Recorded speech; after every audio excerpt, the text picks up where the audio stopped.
The trip back to the hostel was filled with a tired, contented silence.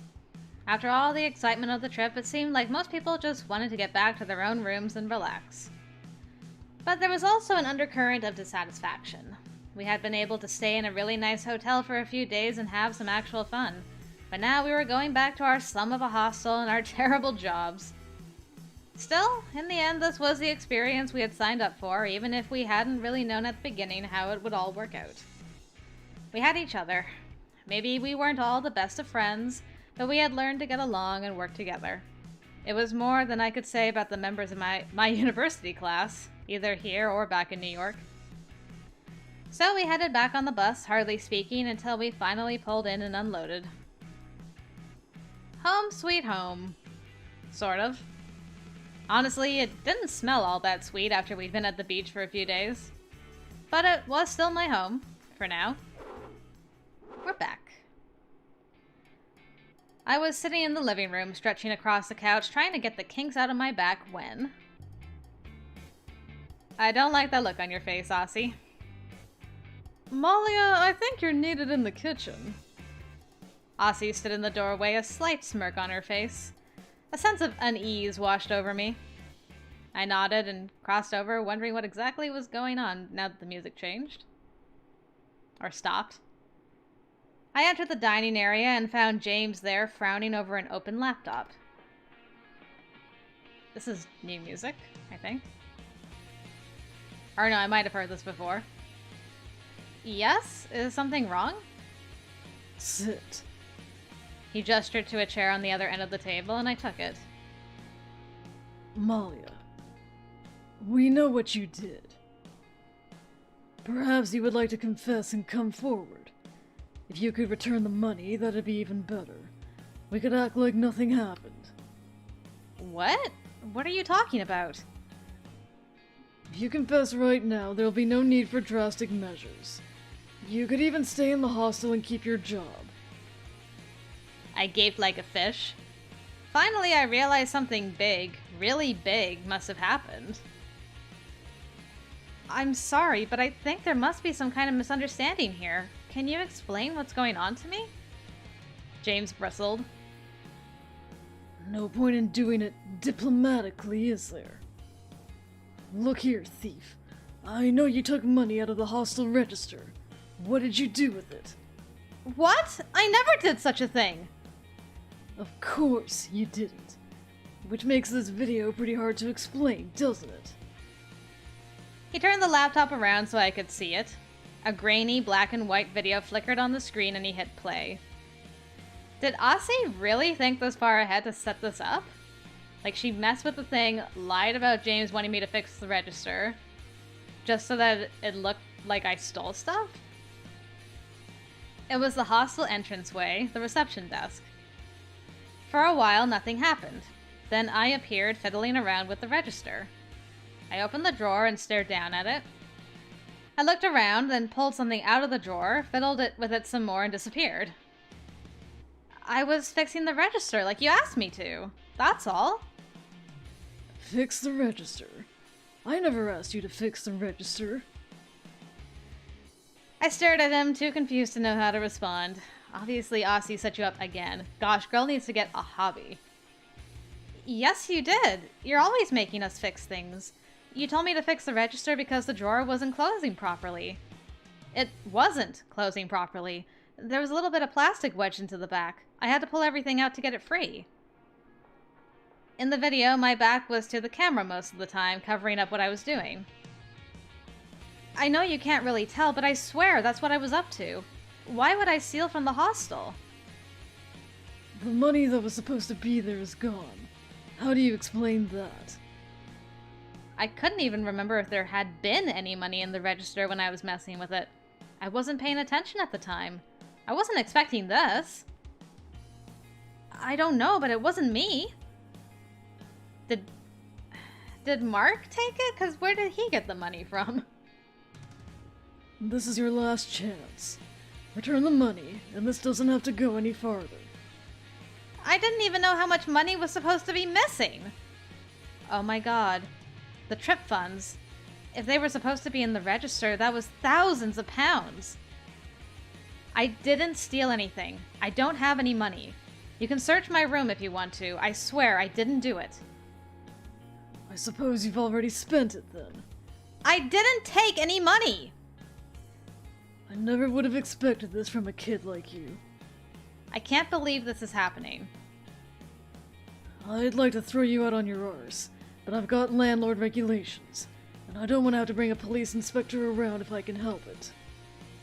There's probably quite a few code violations in this hostel he doesn't want anyone to notice. So here's what's going to happen.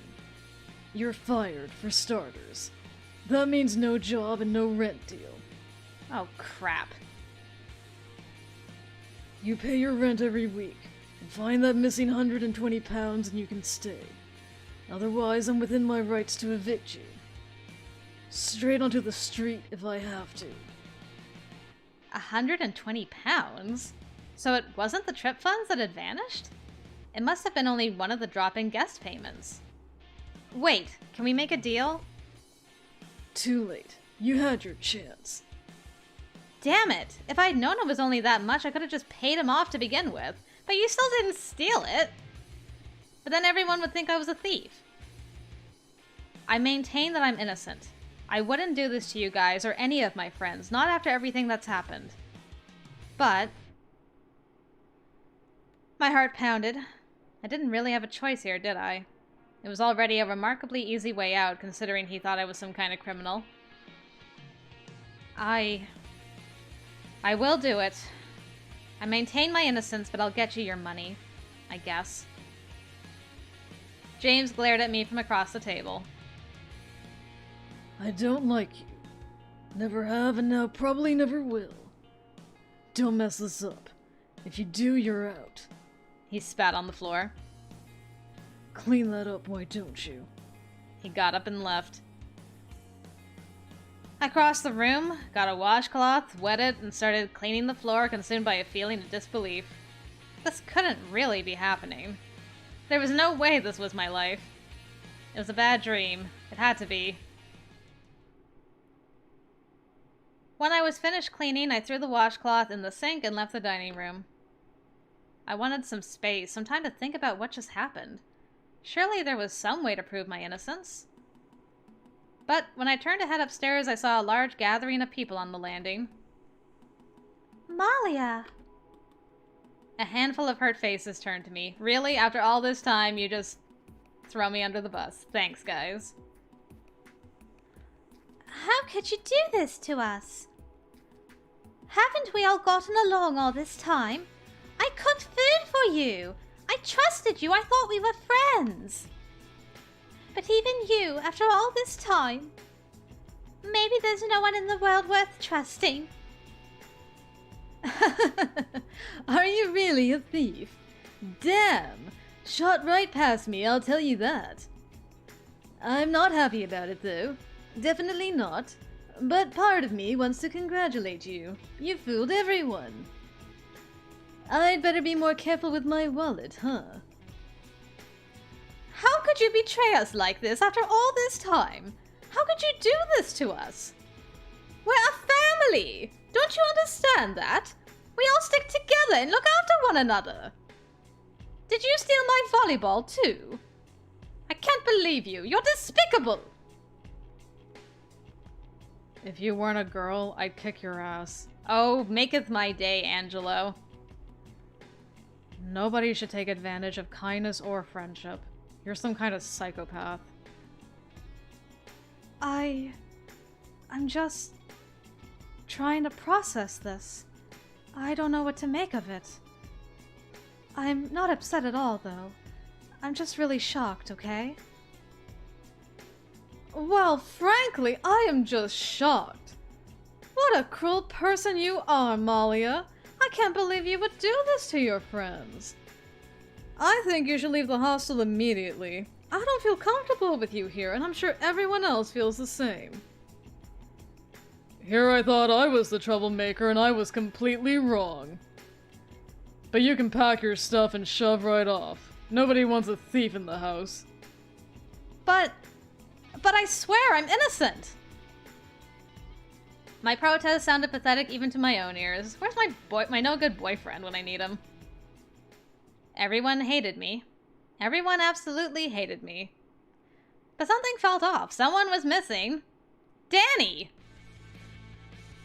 I immediately dashed up the staircase, heading for Danny's room, and... Ah! I bounced back from whoever I had bumped into and fell back towards the staircase. A hand reached out and grabbed me, pulling me back into the hallway. As I regained my balance, I realized what had happened. Danny sat halfway down the staircase, head in his hands. He had saved me by falling himself. Danny! Jeez, I'm so sorry! I rushed to his side, placing my hands gently over his head. Did you hit the wall? Don't move. We have to make sure you're not bruised or bleeding, or you might have a concussion. Danny grabbed hold of my wrists and growled at me. I'm fine. He stood, pulling me up with him. Are you? Are you sure you're all right? He nodded. I've had worse than this. I don't think it's a concussion, but you're free to accompany me to bed if you're all that worried. He smirked at me and I gaped at him. Wait, you're not mad at me then? Mad at you? Blimey, how could I be mad at you? I don't care what you did. In fact, if you really did it, it just means we're more similar than I thought we were. But I doubt you did it. You're not the kind of person to cave under pressure, even financial pressure if it means hurting someone else. It's part of why I like you. You're better than I am. He shrugged nonchalantly. So you don't hate me? If you can accept me the way I am, with all that is definitely very, very wrong with me, then I can accept you the way you are, whatever you think is wrong with you. I don't think anything is wrong with you, but, you know, I might be biased. Danny. Tears filled my eyes and I leapt up to hug him. He staggered under my weight. Ow! I pulled away hastily. Sorry. I might not have a concussion, but that doesn't mean I'm not sore. And can we get on some level ground? I don't feel like taking a second spill. Right, sorry. We returned to the top of the hallway where Brendan was emerging from his room with a glass of water. He eyed me as he did so, and Danny wrapped a hand around my waist and pulled me protectively towards him. Thank you. If you have a problem with Malia, talk to me about it. Hey, I didn't say anything like that. Jeez, what's the matter with you? All on edge today, aren't you, pretty boy? Danny shrugged and Brendan continued past us on his way to the kitchen. Well, thank you for everything. What are you going to do now? I don't really know. All my relief at knowing that Danny was still standing by me immediately dissipated. Even if Danny believed me, no one else did. Was I supposed to convince them otherwise? Would I be able to find a job? Would I be able to stay in the hostel anymore? Would I even be able to stay in the UK? I can see you could use some time alone. Alone? I frowned. I'd rather stay with you, actually. Danny grimaced as if experiencing some kind of sharp pain. No, I don't think that's for the best. You should sort out your thoughts without me affecting you or, distracting you. Aw, you wouldn't distract me. In that instant, Danny shoved me against a wall and kissed me hungrily, his hands running up and down my body. When he finally pulled away, I was flushed and breathless. Oh. Okay, I see what you mean. He ran a hand through his hair and nodded. I'll be in my room if you need me, though. Just knock. Yep, just knock. Will do. Whew. With a deep breath, he clasped me on the shoulder, then went into his own bedroom. He has remarkable self-control. Just saying. Damn, distracting indeed. But no matter how wonderful it was that Danny was on my side, I still felt despair closing in on me as I crossed the hallway. For now, there was nothing I could do but go to my room. The scenes from earlier today whipped through my mind. Wasn't it only a few hours ago that we were all on a bus together, traveling happily from the beach? How could my life change so suddenly? The world seemed to be closing in around me. I felt like I was suffocating. There was too much pressure, too much negativity, too much darkness. There was nothing I could do. Nothing. What was that noise? I squinted into the darkness. A halo of light surrounded my phone. It was going off. No. Why now? I'm so tired. I didn't bother to answer, and finally the ringing stopped. I turned over and shut my eyes. The phone rang, and rang, and rang. It wouldn't stop. At some point, I realized the people in the rooms next to me would get mad if I didn't make it stop, even more mad than they already were. I grabbed the phone. Hello? Who is this? Friends. Malia! It's Nene and Jinsu! Hey, honey. What do you want? Damn, don't you sound happy to hear from us? And after we went through all this trouble to set up the call, we're in different time zones, you know. Trouble? I squinted at the numbers on my phone. It's 4 a.m. here. How is that going through any trouble? Ungrateful. Anyway, how are things doing over there?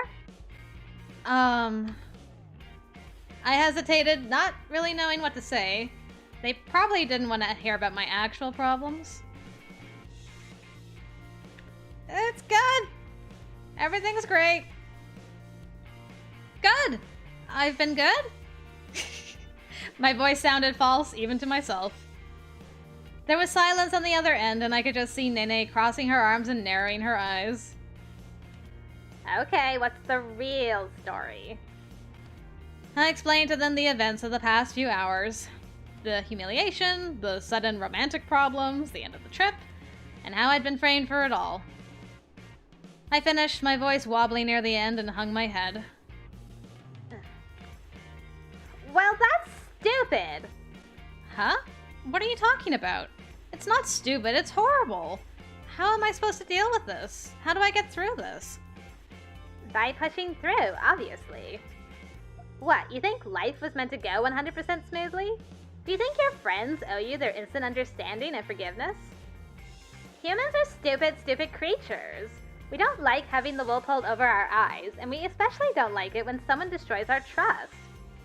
So of course everybody is mad at you. You'd be mad at them too.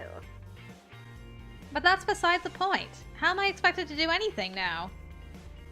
They said they would let you stay in the hostel if you paid, right? Yeah, but how? My visa only allows me to take part-time student jobs in England. Even if I can find someone willing to hire me, there's no guarantee I can cover my rent. So call your parents and get help. But Would you rather have to ask them to get you a new plane ticket home because you've got nowhere to live? That'll cost money too. And you'd have to abandon your exams. there were only a few weeks left of the semester. He was right, it would be ridiculous to give up now. I had to tough it out, at least that long. Everyone hates me. Talk to your friends. Prove yourself worthy of their friendship. Make them realize there's no way you would ever take their money. Make it seem so completely out of character they have no choice but to trust you. Also, try to find out who really took the money. That might help. But you're not a detective, and if you can't solve the mystery, don't worry. That's not what really matters. It's your responsibility to look after yourself and love yourself first. You sound like you've been reading self-help books again. Well, they have really good advice. Shut up. Jinsu and Nene always knew how to cheer me up. I was happy to see that didn't change, even when we were so far apart. These two were true friends, and they would always be there for me. Yeah, why not try? I could either lay down and let this all happen to me, or I could take a stand and try to control where it was going. Try to change things up. This was my responsibility now. It was my life. I could blame people and circumstances all I wanted, but in the end, I could only control myself. This is my life. This is my semester abroad. I'll make sure it's the best it can be. Atta girl. Now get some sleep. We'll talk to you again soon.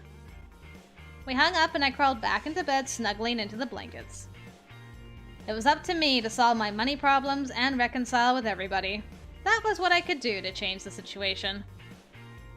Better get some sleep. Tomorrow will be a big day. Did it technically count as today yet? Whatever. It's 4. Just sleep. Oh, we have no chippies of us anymore. Interesting. Alright, we gotta make an effort and solve this mystery. I mean, top suspects are obviously Brandon and Aasi. Brendan already didn't want to work to get the extra money to go on the trip, so it could be him. As soon as it was late enough in the day to be reasonable back home, I had to call my parents. I hated to do it. I hated to think how disappointed they would be. But Jinsu was right. Pretending that there wasn't a problem wasn't a mature thing to do. I had enough money to cover my rent for a few weeks, but not until the end of the time I was supposed to stay in England. I couldn't risk being thrown out onto the street. Maybe I could find another job somewhere, but I couldn't count on that. I needed fallback plans. With a heavy heart, I began to dial. Good job, girl. That evening, with the immediate disaster dealt with, as best as I could manage for now, I had time to think. I knew I hadn't stolen the money, which logically meant that someone else had. Unless there was no money missing in the first place and James was just making it up for some reason? But why would he do that? As long as I was employed here, he could skim off me. If I left, he'd lose out. It was possible he was just wrong and there wasn't any money missing to begin with. James didn't look like a great bookkeeper. Still, if that were the case, how would I ever prove it? I knew the owner at the Crafty Crown was a friend and business partner of James. He might have borrowed money from the till for some reason. If it were only borrowed, then he should clear up the misunderstanding when he brought it back, right? Unless he was actually stealing from James. During the time when the register drawer was broken and not closing right, anyone could have gotten into the register without even needing a key. The drawer was fixed before we went on the trip, though, so if anyone got into the hostel while it was closed, they would have had a harder time. And surely James would have noticed that on the cameras. If the drop-in guest from last week had stolen the money, we'd have a hard time finding them again. Could it be someone else in the hostel? I still didn't know why Mark had so much money and had been so willing to give it away. He promised the money was clean, which actually sounded sort of suspicious. But if he was stealing from the hostel, why would he give me money? It just didn't make any sense. None of this would be happening if James hadn't sent me to fix the registered drawer. And then it hit me. James didn't send me. Aasi told me that James wanted me to do it. Could it be that I was set up, like you have been from week 1?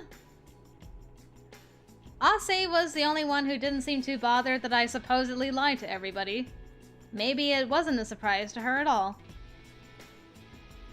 I finally managed to track her down while she was making a salad in the kitchen. Of course she'd make a salad. When she saw me enter, she smirked.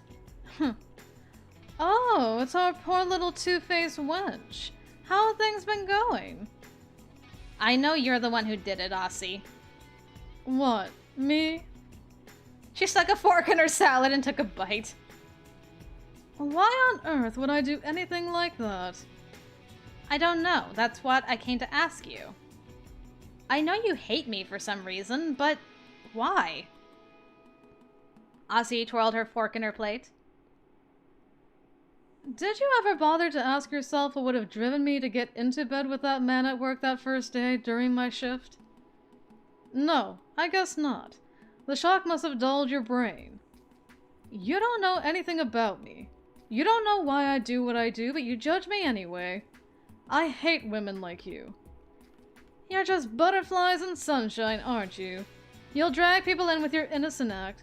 Oh, I'm so kind. I'm so quirky. I would never do anything to hurt anybody. We both know that's not true. You've got skeletons in your closet just like the rest of us. You only think you're the good one. A would be amazing. Alright, look. I did not judge you. It was a misunderstanding. You assumed that I judged you and have been making my life hell since then, okay? Everyone did things they weren't proud of sometimes. But I would never, ever become someone like Aasi. Right? Maybe I made trouble for her that first day, but it was an accident. She'd had it in for me ever since. She'd never tried to iron things out. But had I ever apologized to her either. So, what did happen that day with that man in the hotel? She bristled. None of your business, Tart. She sidestepped me and left the room. I watched her go. Was there more to her than met the eye? Or was I being suckered? I didn't know anymore. If Aasi was responsible for the theft, what could I possibly do about it? I was no detective. I couldn't break into a room to search for clues. What clues would there be anyway? There was only one possibility. And it was a pretty long shot. For now, I needed to get my act together and focus on my finances. Okay, now we got chibis again. Maybe she's a Decepticon. We don't know. There's more than meets the eye. There was one benefit to having everyone in the hostel trying to avoid me. It was easy to get space to myself in the living room. Hey. Alright, not quite, everyone. Hey. How are you holding up? I explained the steps I'd taken with my parents, and how I suspected that Aasi was behind the whole thing, but couldn't prove it. Danny frowned. Thanks for the offer. Do you want me to search her room? What? It wouldn't be difficult to get inside. Okay, so you have some breaking in skills? You mean like offering to do maintenance? He just looked at me. Clearly, he meant that he could break in. No, I don't think that would help. She probably spent the money already. And even if there was a stack of bills sitting in her room, we couldn't prove they came from the hostel register. I could threaten her. No! Please, please don't. I couldn't stand Aasi, but I didn't want her to be actually hurt. And I didn't want to ruin Danny's reputation in the hostel by making him break his control. I've already lost my job anyway. It's too late to go back to the way things were. Sometimes there's no way to fix everything, right? We just have to deal with what we have. Danny nodded slowly. If that's the way you want to play it. But if she gives you any trouble, if she gets in your way, if she asks you to do anything, you come get me. Understand? Don't let her near you. I smiled. It's good to know I have you to protect me. Always. Aw. Thanks for offering to punch her in the face, Danny. I tracked down James in the hostel lobby. What? Here. This is the money I owe you for this week's rent. And this is the money you're supposedly missing from the till, which I did not steal. Sure you didn't. No, you listen to me. I'm a paying customer now. You can't push me around. I may have spent most of my life too quiet to stand up for myself, but this time I had had enough. I never stole from you. I never would steal from you or anyone else. I've already given you the money you wanted, so I've got no reason to pretend that I'm innocent. I am innocent.